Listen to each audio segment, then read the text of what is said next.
8 लक्षण प्रकट होने लगते हैं जिसके ऊपर प्रभु की कृपा होती है। हमारे ऊपर प्रभु की कृपा है, ये हम कैसे पहचाने?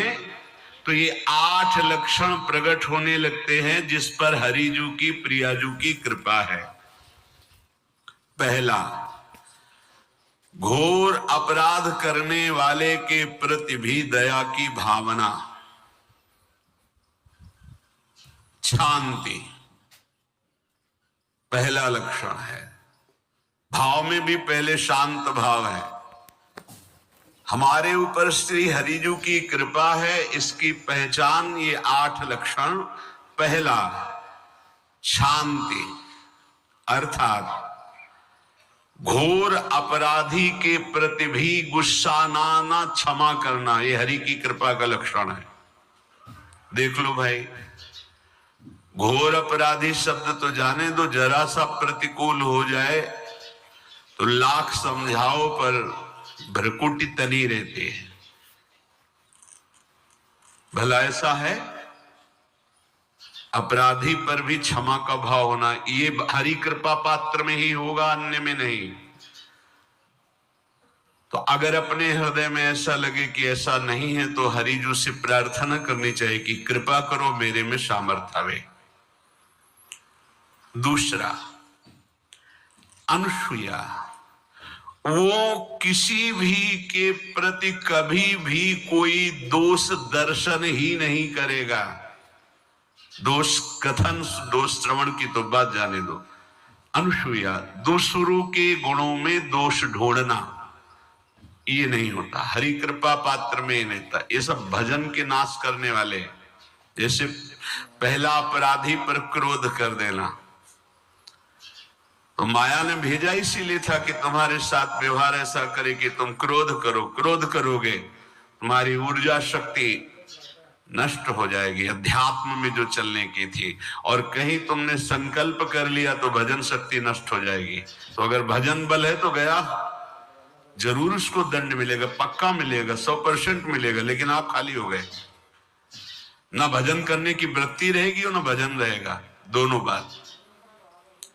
अनुसूया, किसी के सद्गुणों में दोष देखना, गुणों में दोष ढूंढना, ये हरि कृपा पात्र में नहीं होता। ये बहुत मंगलमयी बातें हैं जिससे हमारा भजन मार्ग पुष्ट होता है। तीसरा, वो बाहर से और भीतर से पवित्र रहता है, हरि कृपा पात्र। शौचाचार का ज्ञान होना चाहिए, वस्त्र आपके पवित्र होने चाहिए। ये बाहरी, जल रज आदि के द्वारा बाहरी पवित्रता।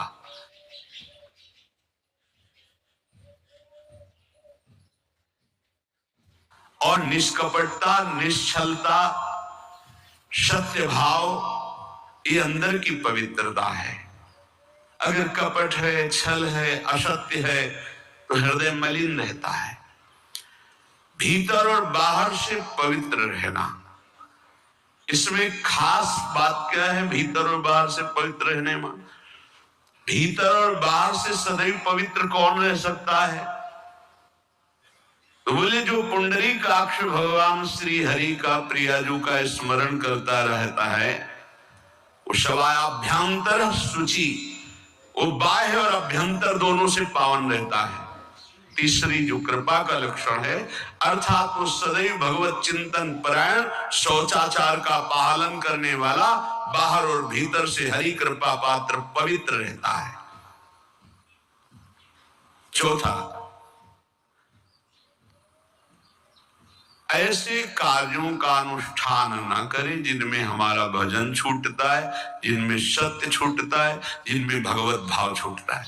जैसे आपके ऊपर कृपा हुई, आप भगवत मार्ग में चल रहे हैं, अब आप ऐसे संसारिक कार्यों का अनुष्ठान कर रहे हैं जिनमें आपकी चित्त वृत्ति बिल्कुल भगवत विमुख हो रही, तो जीवन का लाभ क्या होगा?